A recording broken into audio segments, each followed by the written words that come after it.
damage in Pakistan and is now heading towards. Let's go straight across first to Ashutosh Mishra, who joins us from the epicenter of the cyclone, or what is expected to be where its landfall will be. Ashutosh is there in that darkness there from Mandvi in Gujarat. Ashutosh, tell us what you are seeing around you and whether all the people in and around Mandvi have been evacuated. Yes, Rajdeep, not just only Mandvi, but in fact all around this coastal line of West Kutch have been people evacuated. In fact, I'm joining here from this rescue, or you can call it the shelter home, where these people, particularly from the fishermen community, have been evacuated and taken to the safer place. In fact, electricity restoring is the biggest challenge, and as a preventive measure, most of these parts electricity has been disconnected, and genset and different power meters being used here to ensure there is adequate supply of the electricity, subsequently food, medicines, because those could be possibly needed for the toddlers, for the infants, for the women, and until this cyclone passes safely from this region.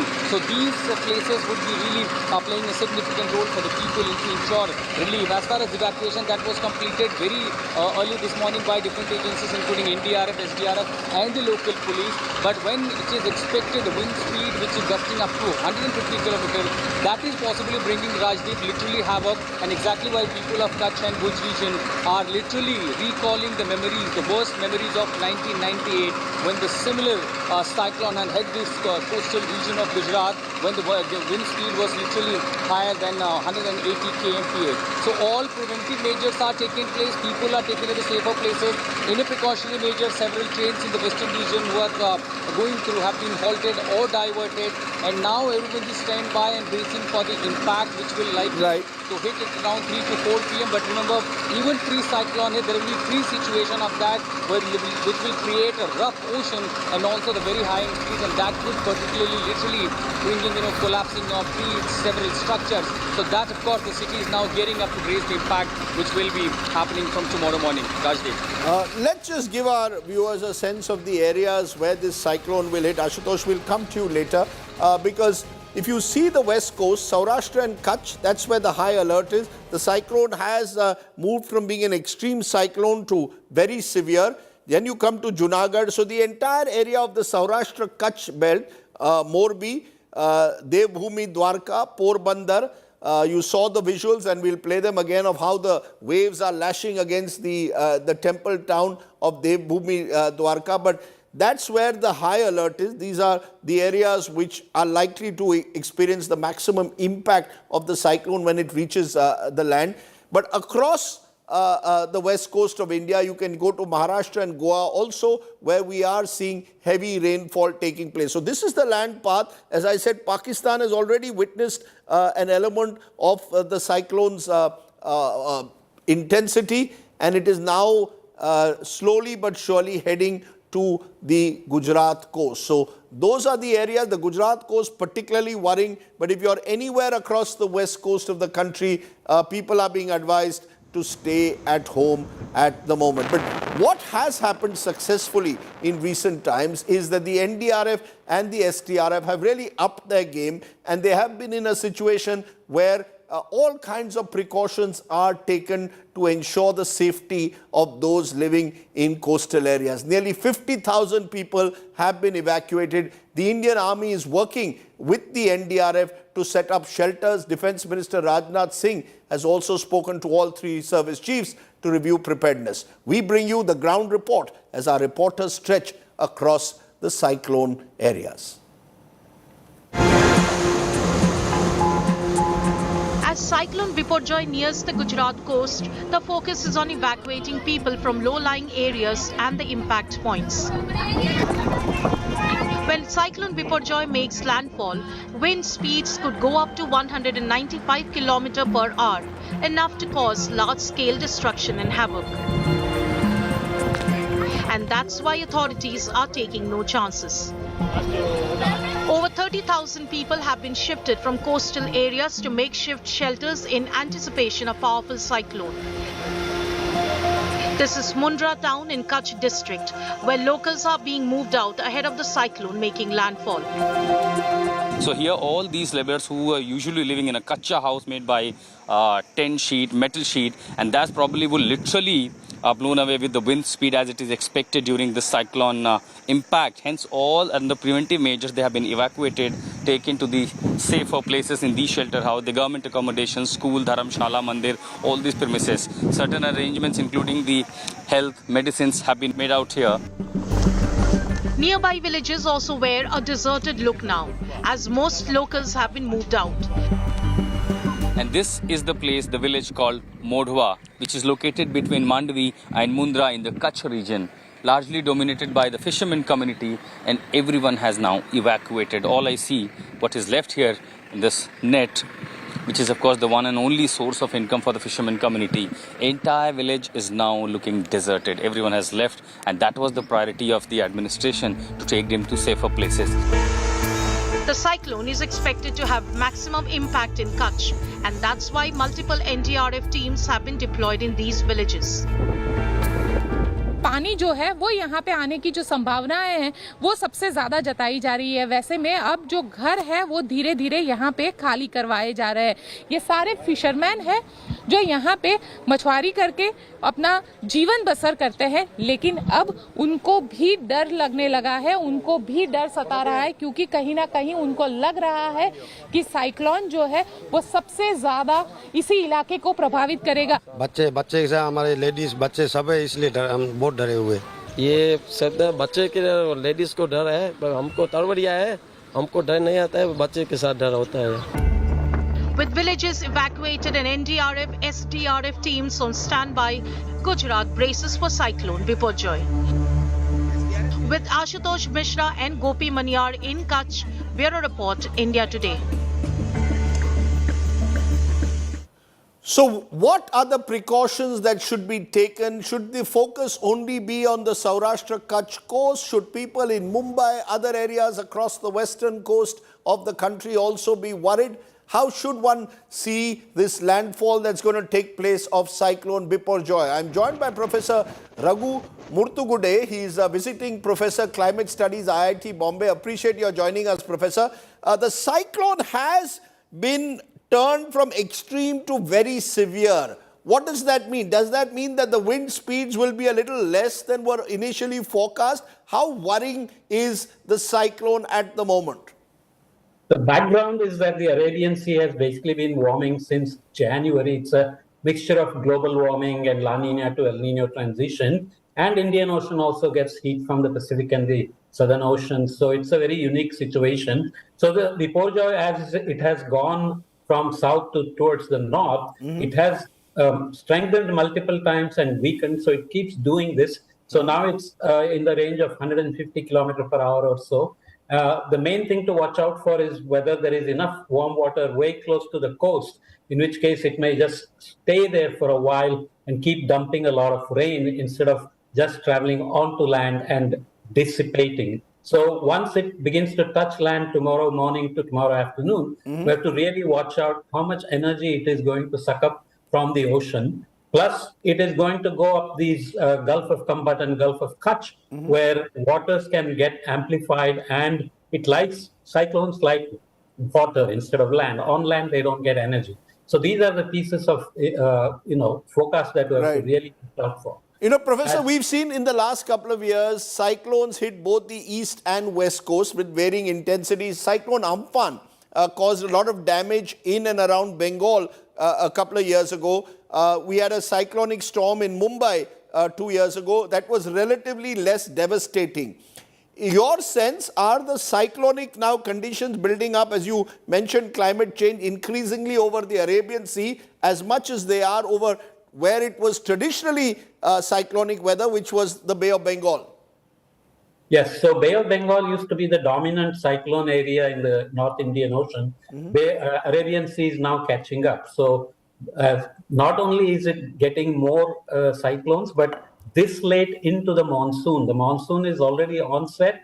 And because of the unique situations of how Typhoon Mawar and Guchol played out in the Pacific and how that affected the monsoon onset, delayed it, and how the Arabian Sea has warmed up and This is now the longest lasting cyclone in the Arabian Sea. So this is a confluence of what we would call natural variability and global warming, creating really a extremely dangerous combination. And this is going to now swing back to sending, Indian monsoon is now 50% below normal. Land has warmed up. So as soon as the cyclone dissipates, the southwesterly winds are going to pick up and winds are going to blow in all the way from Kerala into Maharashtra and also into Tamil Nadu. So all these states are going to get extreme heavy rainfall from tomorrow into Friday. No, that's an important point because the cyclone is moving at the moment between the Saurashtra and Kutch coast on one side and the adjoining Pakistan coast. So between Mandvi in Gujarat and Karachi in Pakistan,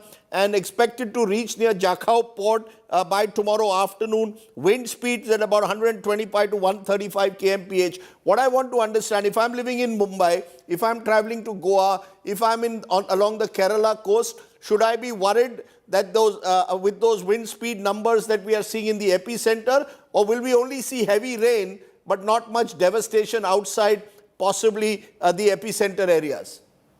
Yes, I think the cyclone will begin to move into Rajasthan and maybe veer towards Delhi or so in the next few days. But Mumbai down to Kochi and coast of Western Ghats, they will get heavy rain. The winds are not going to be as strong as the cyclonic winds, but they will be much stronger southwesterly winds that we get during the monsoon. So we are going to get heavy rain mostly.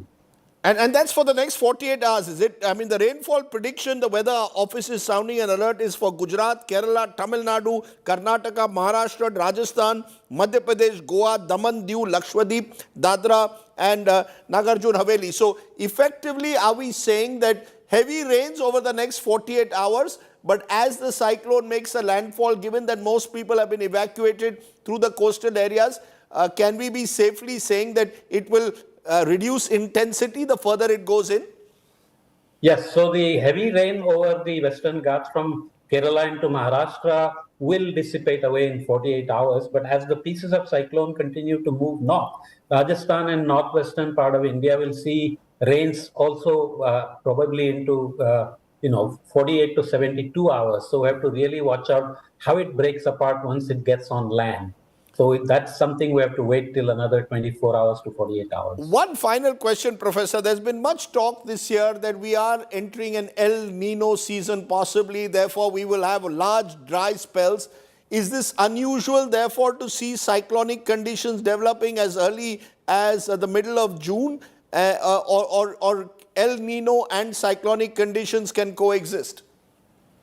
El Nino typically tends to reduce the number of cyclones over the Indian Ocean, but this story is complicated mainly because it's not just El Nino coming in the summer. We are transitioning from a La Nina winter of 22-23 into an El Nino. Such a transition gives us the maximum deficit in rainfall during the monsoon, which is about 15%. The IMD forecast, as you've seen, says we are going to basically have normal rainfall. So some compensation is happening from somewhere. My guess that it could be coming from Eurasian snow. Eurasia has been warm through the spring, and the snow has melted away, which favors the monsoon. Arabian Sea is warm, which favors the monsoon. Bay of Bengal is warm, which can pump in moisture. So I have to really see, I expect deficits. But the problem now really, Rajdeep, is that even though the monsoon may be below normal, extreme events are going to be really bad. So I expect that Gujarat and Pakistan, which are getting heavy rainfall these days anyway because of the Arabian Sea warming, are going to get soaked by the cyclone. The soils are going to be so wet that when heavy rains from the monsoon come, it's going to create floods again. Okay, I think that is the troubling news that's coming in these kind of cyclonic conditions that have now become routine over the Arabian Sea. Even places like Goa are experiencing within a few days much higher rainfall than they would get in those short spells rather than over an extended monsoon over several months. But for now, Professor Muthugude, I appreciate your joining us and giving our viewers a sense of what one can expect come tomorrow. Stay safe, stay indoors is the message, at least for the next 24 to 48 hours if you're living in any of those coastal areas. Let's turn from the cyclonic conditions to the political cyclone, which today blew into Tamil Nadu. where a power minister's midnight arrest by the Enforcement Directorate has triggered a political showdown. The ED arrest was followed by high drama as the minister, Senthil Balaji, was seen weeping as he complained of chest pain. The ruling DMK says Senthil's arrest was inhuman. The BJP is calling it a political drama. Now the DMK says that they are withdrawing permission to the CBI to conduct any inquiry in the state. Let's take a look at our top political story. Dramatic scenes outside the Omandurar Government Multi-Speciality Hospital in Chennai early Wednesday morning. Senthil Balaji, Tamil Nadu's Excise and Electricity Minister, was brought to the hospital in tears shortly after he was taken into custody by the Enforcement Directorate in a money laundering case.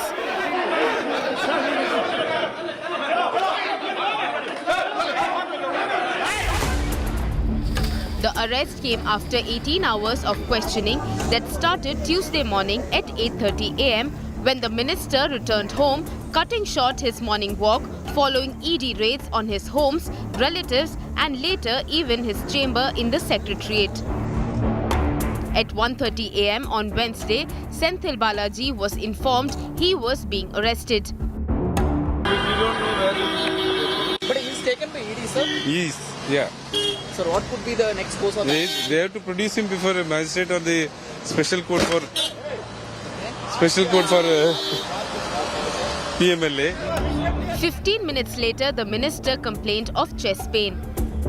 By 2 a.m., the ED rushed Senthil Balaji to Omandurar. At the hospital, DMK cadres gathered, shouting slogans against the ED. DMK leaders flocked to the hospital. Udayanidhi Stalin, a state minister and son of Chief Minister M.K. Stalin, was among the first to reach. The Chief Minister himself reached hospital later at 10 a.m. Stalin alleged that Senthil was pressurized by ED officers despite his cooperation, which triggered his chest pain. By afternoon, the hospital issued a medical bulletin. The doctors had found 3 blocks in the heart and advised Senthil Balaji a bypass surgery. The DMK is calling the arrest by ED revenge politics. The party accused the agency of torturing the minister. It's a known fact, it's a political vendetta only. Whether he has taken a tablet, whether he has taken a food, nothing has been known.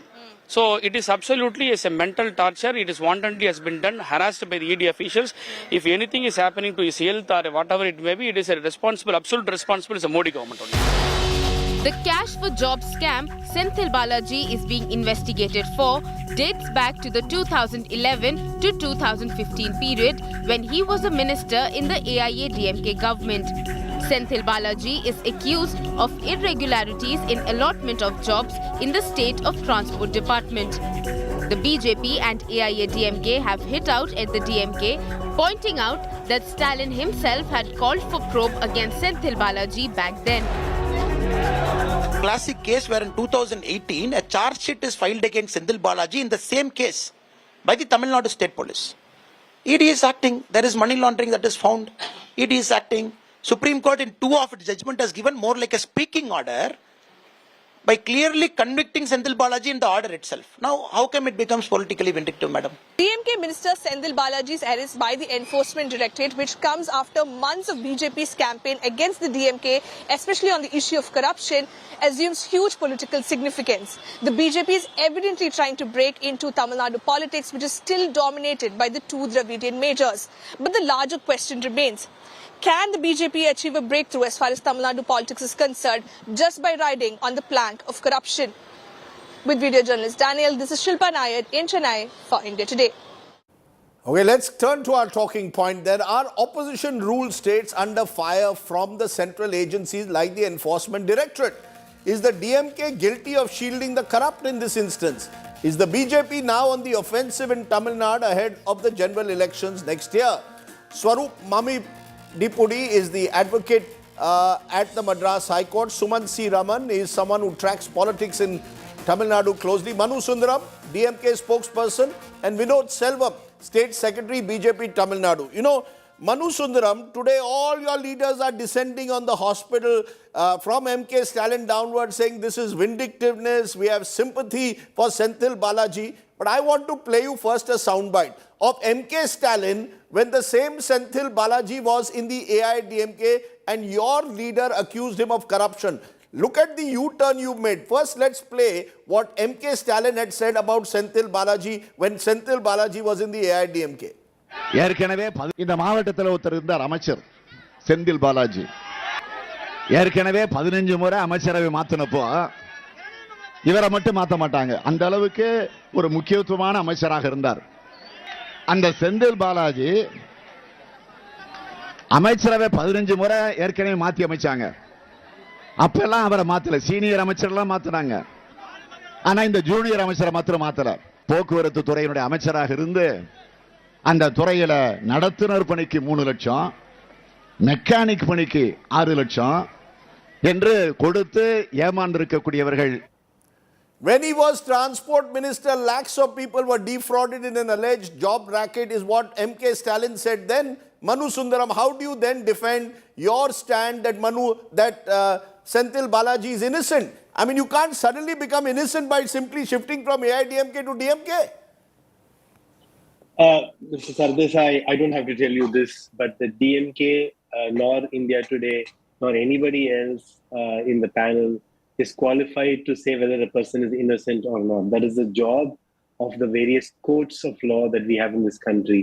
What we have expressed a strong discontentment, unhappiness, and condemnation for over the last 24 hours is the treatment of a particular person at the hands of a premier investigative agency. As your introduction very clearly said, the reason the ED has raided Mr. Balaji is to do with a case that was registered in 2015. Now, can anybody even fathom why there is a requirement or a necessity for arrest of a person of something that has happened way back in 2015? There is ED deals with money laundering. It is about accounting. It is about whether money is being shifted from one form to another. There is no requirement for a person after 18-hour search and raid was conducted in his residence. No, but the ED has every right to arrest. Let's be clear. Under the Prevention of Money Laundering Act, the ED has the right to arrest. Absolutely. They have the statutory right to arrest. No denying that. But let us look at the sequence of events, Mr. Sardesai. The facts of the offense are from 2015. Yesterday, they had an 18-hour raid. Not one single ED officer came out and said this person has not cooperated. This person has, shut us out of information. When the person is a sitting minister, he is not a flight risk. When the offense is way back in 2015, everything is documented. You do not require arrest after 18 hours. There was no service of a formal summons. ED has a very strong statutory rule. They have to issue a summons under Section 50. Now, let us look at that over the last 12 months. We have, from memory, Satyendra Jain and Manish Sisodia from Aam Aadmi Party. We have Sanjay Raut. We have, allegations. We have ED moving against, ED and CBI moving against Trinamool leaders, including Mr. Abhishek Banerjee. We have ED and CBI moving against Ms. Kavita, Member of Parliament, member of the Legislative Assembly, and daughter of the Telangana Chief Minister. This is a pattern. We would close our eyes to this larger political ploy, though it is very boring. No, the fact is, you can claim that the ED is targeting opposition leaders, but let's be also clear. Vinod Selvam, what is being alleged is that this is a vendetta politics. Do you concede that a late night, midnight arrest of the manner that takes place is designed, some would say, to send a chilling effect? That was it necessary to drag the minister out of his house? The manner in which, one is the arrest itself, which has to be on the facts of the case. And there Manu Sundaram will have to answer how the same corrupt person who was deemed corrupt by his party leader suddenly is seen as innocent till proven guilty. But the question to the BJP will also be similar, sir. Was it necessary to stage this kind of midnight arrest? Allow the law to take its own course, but he was not a flight risk, surely, that you needed to pick him up in this late night raid in the manner that took place. Sir, let's face the facts here. Firstly, I would like to respond to the DMK spokesperson. You know, he was very concerned that the ED did not come out and issue press bites. They're not a political party and they're not caged by any political party. So they're not in any position or necessity to come out and give media bites or press release notes on what is happening. Secondly, they have given a clear-cut explanation that a summon was served and all due process of law was followed before picking up this said tainted minister. It is a shame that the entire ministers, all the ministers of the ruling DMK, including the CM, are going and visiting the hospital. Now it evokes a lot of questions as to what they are trying to hide. What is their fear? Why are you putting your weight behind a tainted, corrupt man? A person who I am not calling corrupt, who the chief minister himself said the most corrupt man in India is Senthil Balaji. It is your words. It is you who said this person should be arrested and put behind bars. In fact, the CM should be very happy that his wish and his words came true today. So all due process of law was followed. We should not forget what happened 10 days back when the income tax officials went to officially raid the residences of the house of the brother of Senthil Balaji and his coteries, all his men, all his henchmen, all his contractors. The IT officers were attacked. They were manhandled by the hooligans of Senthil Balaji. So there has been a lot of concern as to how he is going to respond to it. But you know, the case of 2015, but you see, there are two issues. The timing of it. Suddenly, after Amit Shah ji is the Home Minister comes, Home Minister is in Tamil Nadu, said they are going to focus on Tamil Nadu. Suddenly, Senthil Balaji's 8-year-old case becomes such an urgent matter that he has to be picked up at midnight.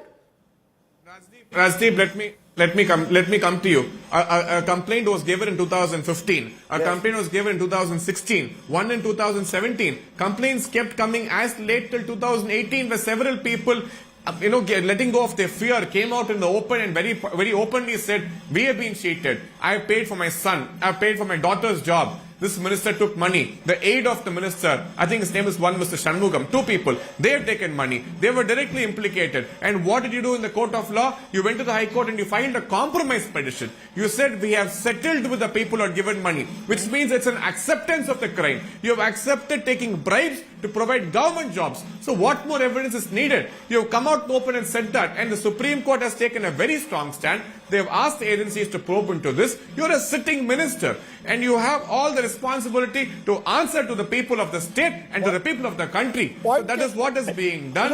Our agencies went in, they have taken out a lot of evidences, and based on evidences, an arrest is being made. Manu Sundaram, you're a lawyer also. The fact is, the law will go by evidence. If Senthil Balaji is innocent, that it will be decided in a court. You mentioned the various other names, Manish Sisodia, Satyendra Jain. All of them have had their bail pleas being rejected by courts time and again. Allow the evidence to play out. You are also prejudging his innocence. No, I just want to make a point that there's a tacit admission by my friend from the BJP. He said there's a complaint in 2015, 2016, 2018.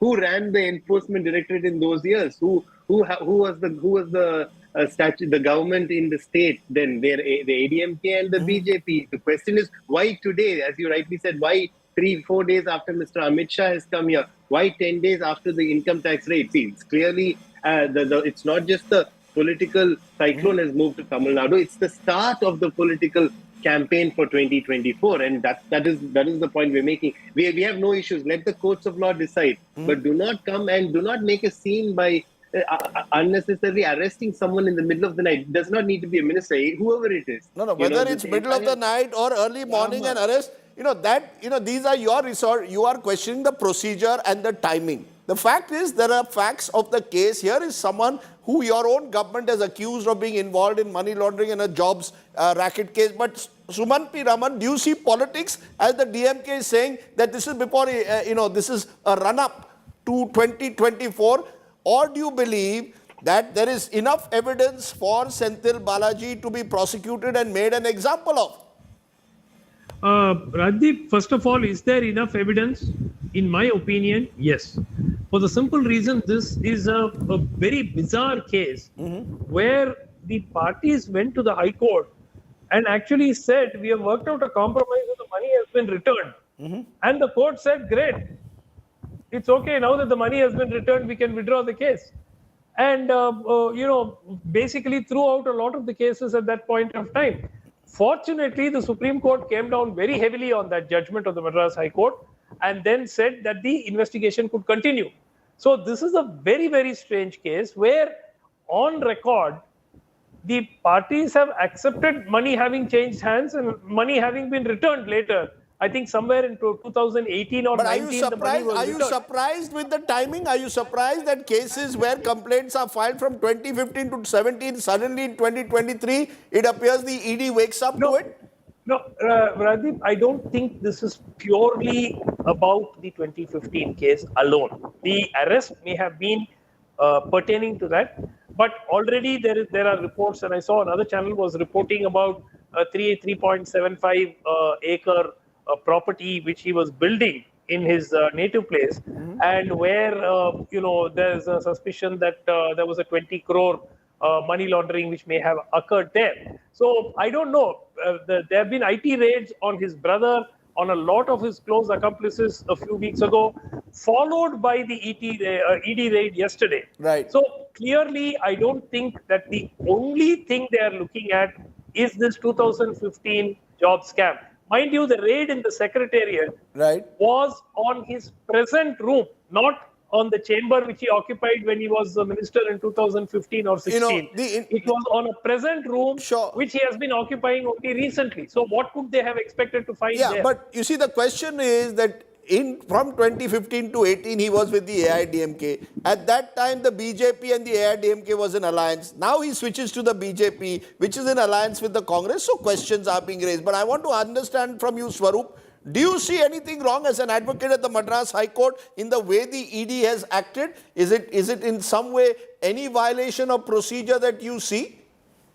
The manner of arrest is definitely, I mean, I don't think he should have been arrested in the manner that he was arrested in. In the middle of the night, an 18-hour interrogation for a case that started in 2015 and a case in which the ED became involved only in 2021 after he became DMK MLA. Before that, the ED was not even involved in this. So the whole thing seems like the ED is being controlled by some political forces. And I don't think this is something new or something unexpected in India. We've been seeing this for the last, for almost as long as the ED has been there. I'm not saying this political party or that, but we've always seen this with the ED. And the ED, especially in the last few years, has been acting definitely through some political forces. And I would just want to flag one thing, that at some level, a couple of the orders of the Supreme Court recently are to blame for where the ED is going. Because, if you ask 4 different criminal lawyers on what money laundering is, they will not be able to give you a clear answer on what it is, because nobody is very sure of what and particularly after the Supreme Court order, which effectively gave the ED police powers and presumes that you are guilty until you are proven innocent. So reverses the presumption of law. It becomes easier for the ED to act against that. So Vinod Selvam, the worry is that, while he was with the AIDMK, Senthil, Balaji, why didn't the BJP make a noise? You make a noise. At MK Stalin was DMK leader and attacked Senthil Balaji for being corrupt when he was in AIDMK. But the BJP also, when the BJP was in partnership with the AIDMK, you didn't see the scam. The point is, where you stand seems to depend on where you sit. Suddenly he becomes corrupt for you. Rajdeep. No, Rajdeep, the alliance between the ADMK and the BJP only got signed only in the year 2019. Senthil Balaji quit ADMK in the year 2016 and joined a party which was being run by TTV Dinakaran. So it was not a question of whether ADMK or DMK or any of it. A corrupt person, a corrupt man who people have been voted by mistake has to face the punishment, has to face the law, and that is what the BJP is doing. Let it be the leaders of Aam Aadmi, let it be leaders of TMC, let it be leaders of BRS. Whoever it is, whoever has done wrong, whoever has been corrupt, whoever has swindled the people's money, they're all facing the music of the law, and that is what has been happening under the BJP's watch. Today, just because Senthil Balaji quit ADMK and went to DMK, it is not a holy temple where all his sins get washed away and he is a new man and then everything is clean. That is what the DMK wants the people to believe. Nowhere so far has any spokesperson of DMK come out and said Senthil Balaji has done no wrong. They're only trying to pick on the procedure of arrest, but no one has ever come out and said he has not done wrong. No one is going to give him a clean sheet. Not one person, not one politician. I presume Manoj Sundaram, you're not giving him a clean sheet. Balaji. Manu Sudhir, you're not giving him a clean chit. I've not been appointed as a court of law to do so. So even if I did, I don't think it would carry any weight, not only on this discussion anywhere else. But the point that I want to make, based on your comment about the ED's power, the presumption of guilty until otherwise proven otherwise, and based on what Swaroop has said, is yes, the fact is this: ED has registered over 5,900 complaints, ECIRs. It's the equivalent of an FIR. It has filed 1,142 complaints in different courts across the country. Can you guess the number of total convictions in 20 odd years the ED has been around since the PMLA Act 2002? 24 convictions. It is a agency used only to harass, threaten, intimidate, and please keep this in mind. June 23rd, there is an opposition party meeting in Patna. The pushback against Senthil Balaji is twofold. One, nationally, they don't want opposition parties to come along. They want to weaken the DMK as such. And secondly, Annamalai, the BJP president, and Balaji belong to the same constituency, the Karur district. And this is a internal district-wise problem. A political... Interesting political spin that you're giving, that this is ahead of the opposition meeting to somehow or the other browbeat or intimidate the opposition. Final word, Sumant Raman. Do you agree with that reading? That in some way this is designed to frighten the opposition. The fact is 95% of the ED cases since 2015 have been involving opposition leaders. Is this another part of that intimidation of the opposition using the ED? Oh yes. I mean, I don't see any doubt at all that most of these cases have been on the opposition leaders. And Vinod mentioned that the DMK is not a place where people can get purified. It is not the BJP. Once people go to the BJP, they get purified. And there is a long list of people against whom the BJP has brought charges of corruption, starting with the likes of a Hemanta Biswa Sarma or a Narayan Rane, who have all been purified subsequent to their joining the BJP. So, in that sense, what Vinod Selvam says is right. Joining the DMK does not purify you. Joining the BJP does. And perhaps Senthil Balaji may still go down that route. We don't know. We'll have to wait and see. Let's leave it at that. But clearly at the moment, the Enforcement Directorate is once again caught in a political tug of war. Is the ED misusing its powers to target the opposition, or is this part of a cleanup that's going on with several state governments? I wonder why we never hear of the ED in BJP-ruled states. Let's leave it at that for now. Thank you all to my guests for joining me. Let's move from there to the other big story today, where in Maharashtra, it is a bit of an advertisement puzzle, because a day after an advertisement in Maharashtra's newspapers suggested that Chief Minister Eknath Shinde was the most popular leader in the state, now they've had to, do a bit of a U-turn, because Devendra Fadnavis, his deputy, we are told, was not very happy with the ad. So the Shinde Sena is in damage control mode and today released another advertisement, this time featuring both the leaders, Shinde and Fadnavis. Maharashtra's musical chairs being played out through advertisements. Take a look. Two advertisements within a space of 2 days reveal the tension within the BJP Shiv Sena coalition in Maharashtra. This ad that appeared on Tuesday featured Prime Minister Narendra Modi and Chief Minister Eknath Shinde. It said, Modi in Rashtra, Shinde in Maharashtra. There was no mention of Deputy Chief Minister Devendra Fadnavis. It also claimed that Shinde was more popular than his deputy, based on a recent survey by a private agency. The advertisement caused much resentment in the BJP. Shiv Sena soon got into damage control mode, clarifying the ad was issued by a supporter of Shinde. A day later, a new advertisement appeared, this time featuring photos of all leaders, including Shinde and Fadnavis.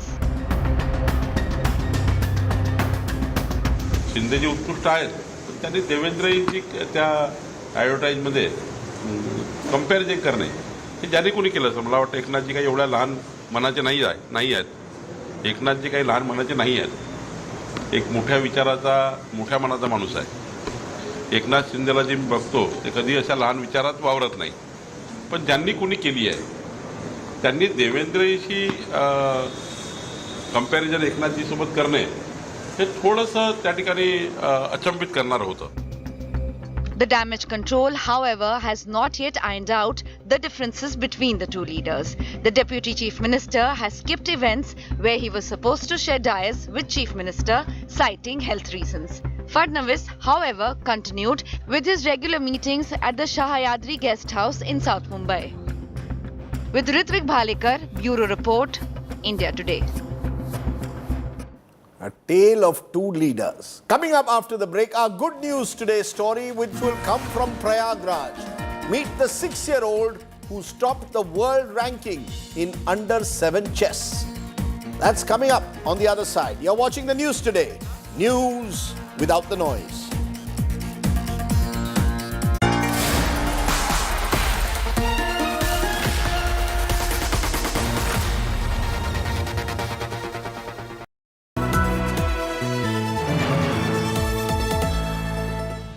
Where the software engineer meets the cool UI UX designer, meets the gifted content writer to create the big dream. The world comes together at Sharda University. So where are you?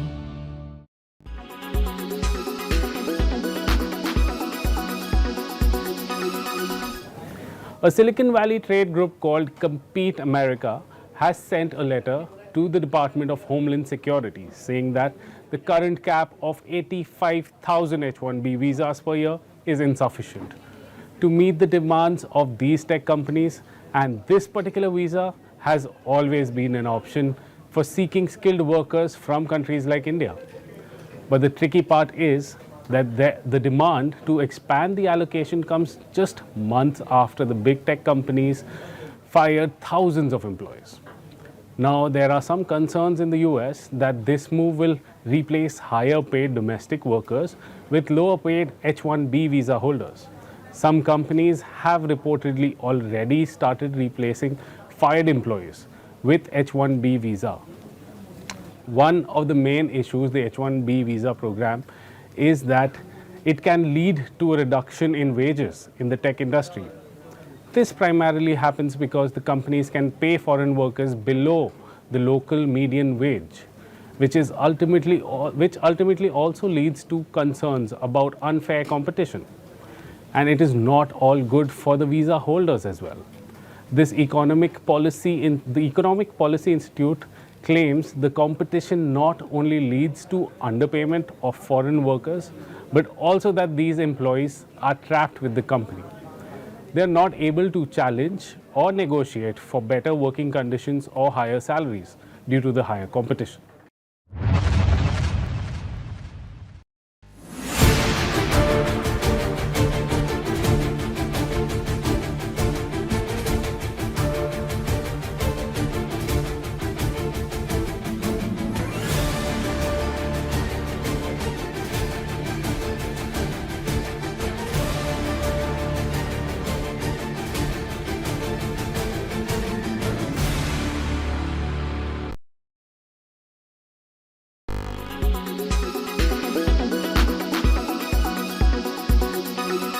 Why does this happen? Let me tell you the science behind it.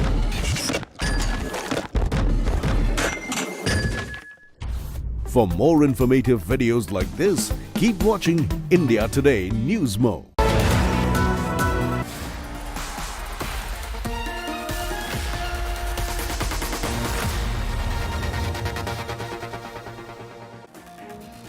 Let's turn to tonight's Get Real India story, which comes from Himachal Pradesh. Now, the Congress party came to power in Himachal Pradesh in December last year.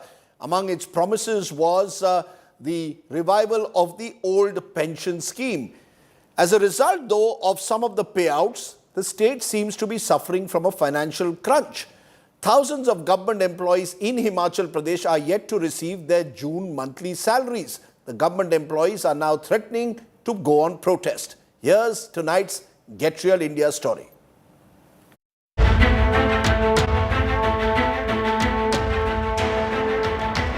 Nearly 15,000 government employees in Himachal Pradesh are yet to receive their salaries for May. Of them, 11,000 are from Himachal Road Transport Corporation.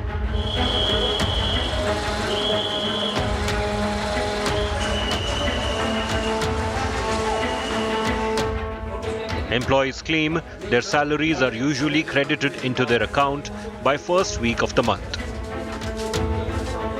परिवहन निगम के जो कर्मचारी दिन रात काम करने वाले हैं और हमने जो है 0 डिग्री टेम्परेचर से लेके हमारा चालक परिचालक शुरू करता है और प्लस 43 डिग्री तक वो काम करता है, उसके बावजूद उनको सैलरी ना मिलना एक बहुत ही दुखदाई पहलू है। The delay in payment of salary is causing anger and anxiety among the government workers. हमारे अधिकतर ग्रामीण क्षेत्रों में बसी जाती है, वहाँ पे चालक परिचालक रहते हैं और रात को खाना खाते हैं, तो कई कुछ कर्मचारी तो वहाँ भी खाते लगाए रखे हैं कि उधार ही खाना खिलाओ हमारे को और जब पेमेंट आएगी तो अब दे देंगे। अब तो वो भी खाना खिलाने के लिए मना कर रहे हैं कि आपकी वेतन तो आ नहीं रहा है, पता नहीं कब देंगे कब नहीं देंगे। तो हम चाहते हैं सरकार से कि कम से कम हमारी समस्या को देखते हुए हमारा वेतन तो दे कम से कम समय पे। The employees of HRTC are warning they will launch protest if the salaries are delayed further. लगभग 11,000 HRTC के कर्मचारियों को और 8,000 पेंशनर्स को आज तक पेंशन और सैलरी जो है वो नहीं मिली है। हम रिक्वेस्ट करना चाहते हैं सरकार से कि समय रहते सैलरी और पेंशन दी जाए, अन्यथा 19/6 को हिमाचल पथ परिवहन निगम ड्राइवर यूनियन ने चंबा क्षेत्र में एक मीटिंग रखी है। पूरे हिमाचल प्रदेश के पदाधिकारी और कार्यकर्ता वहां जुटेंगे और आगे की रणनीति तय करने पर हमें मजबूर होना पड़ेगा। The BJP has hit out at the Congress over the delay in payment of salaries. लगभग 1,000 करोड़ रुपए का ओवरड्राफ्ट चल रहा है और ऐसी परिस्थिति में ये हिमाचल प्रदेश में बहुत लंबे अरसे के बाद ऐसी स्थिति आ गई है कि जब कर्मचारियों की सैलरी देना, पेंशन देना और उसके साथ साथ में जितने भी ट्रेजरी से जो बिल होते हैं, डेवलपमेंट के जो प्रोजेक्ट्स के लिए पेमेंट होनी है, वो सारी चीज़ें बंद हो जाने की स्थिति में आ गई है। किसी भी चुनौती का सामना करने के लिए हमारी सरकार है। कर्ज के बोझ के तले दबने के बाद भी यही वो अधिकारी है जिनसे हमने अपने सरकारी कर्मचारियों को, अधिकारियों को जो हिमाचल प्रदेश की विकास की गाथा लिखते हैं, ओल्ड पेंशन स्कीम दी। एक भी विभाग आज मुझे बता दीजिए जिसको सैलरी ना मिलती हो। The Congress had stormed to power in Himachal Pradesh on back of promises like bringing back old pension scheme, which many financial experts had warned will ruin the state finances. The latest fund crunch is perhaps a warning signal for the Sukhwinder Singh Sukhu government. With Manminder Arora in Kulu and Vikas Sharma in Shimla, Bureau Report, India Today. Which is why it's always easier to be in the opposition and make promises. When you come to government, you've got to act on them.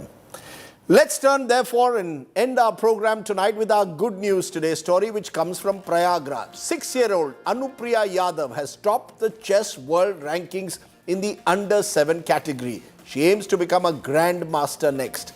I am ready to leave the show, hopefully as a news grandmaster one day. For now, stay well, stay safe, Jai Hind, Shubhratri, Namaskar, good news today. Bye for now.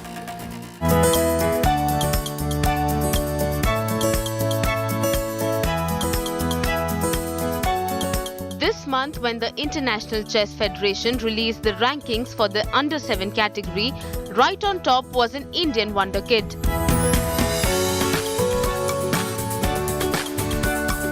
Anupriya Yadav from Prayagraj has secured the first position at the age of 6 years, leaving behind players from the rest of the world. सबसे पहले टिया दीदी से mummy ने सीखा था, क्योंकि मैं mummy को बहुत फॉलो करती थी, तो इसलिए मैंने मम्मी से सीखा। पापा फिर करने लगे मेरे साथ, मैच खेलने लगे, तो उसे फिर जब पापा से भी हाई लेवल पे हो गई तो दीदी ने सिखाने लगा। Anupriya is inspired by her sister Priya Yadav, who is a national level chess player. Her parents want to see both of them become grandmasters. हमारी भी दो बेटियां ही हैं, इसलिए हमारे लिए हम बेटों से बढ़ के हैं और हमारा यही सपना है कि ये इनके नाम से हम भी जाने जाते हैं। हमको हमारे अगल बगल में अगर कोई जान पहुंचेगा तो कोई भी बोलेगा प्रिया यादव का घर बताइए, अनुप्रिया यादव का घर बताइए, तो सीधे हमारे घर पहुंच जाएंगे। हमारा नाम तो बहुत कम ही लोग जानते होंगे।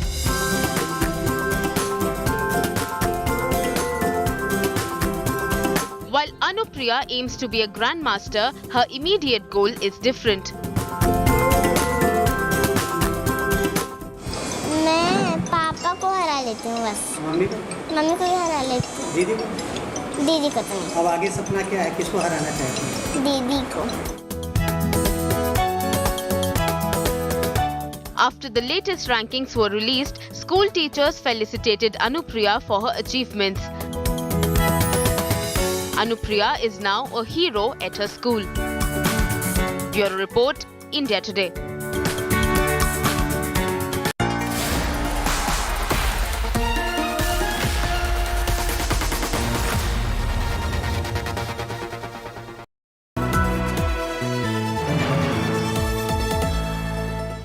Where the software engineer meets the cool UI UX designer, meets the gifted content writer to create the big dream.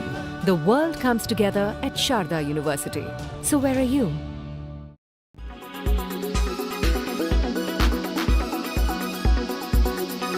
Image tells us spatial distribution of rainfall during this period.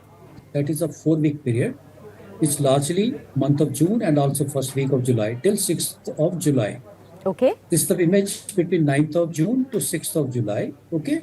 This is an extended forecast which is worked out based on the numerical models, giving a projection of likely weather conditions and the rainfall amounts quantitatively over different parts of the country. And as we see, it's a little alarming as far as the western, central parts, even northern parts are concerned, extending to even cover some eastern parts also in this. Rainfall are likely to be well below the norm.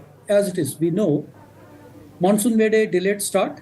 And after the start also, it's a little submissive, okay, very weak, where it matters most. Along the coast, it is progressed, all right. But then that's not all.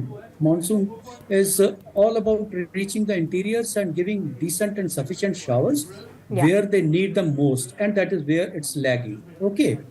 The distribution which we are given for the month, it is a combination of both the monsoon factors also based on the cyclone which we had and also the El Nino projections which were given. Today is 12th. Another 3 days, okay. But the monsoon, the pace at which it is moving a little sluggish, so we don't expect it pick up that also.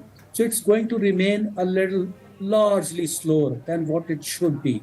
So the rains obviously will be lesser than what is expected and what are desired as well, okay. So Correct. it's a little Mr. worrying. Sharma, does it also indicate that the chances of El Nino, which you have warned us earlier, are they going to get aggravated? And if yes, then how will it affect the monsoon progress going forward? See, El Nino always, it's not very kind, most occasions. Okay, as we have seen in the past, at least in this century, starting with 2002, 4, 9, 14, 15, even 18 also, it didn't spare us even on a single occasion. Okay, and this time is not going to be different. Okay, so we feel that, and it's a strong El Nino, it's building up. There is always a lag between the El Nino pinnacle and its peak impact on the rainfall activity and other things. There is a lag. So you can take that lag almost to about the extent of about 2 to 3 weeks. El Nino is already started, but then its impact, possibly the peak impact we are seeing now also, but I feel it may worsen in the coming days. And then we have anxious moments for various sectors, including the farming, which we are talking about. It's a crucial time, difficult time for the farmer to decide. It is a crucial month of sowing, deciding on the crop cycle also, which one to go for. So it's a very crucial decision which the farmer possibly will have to take. Right.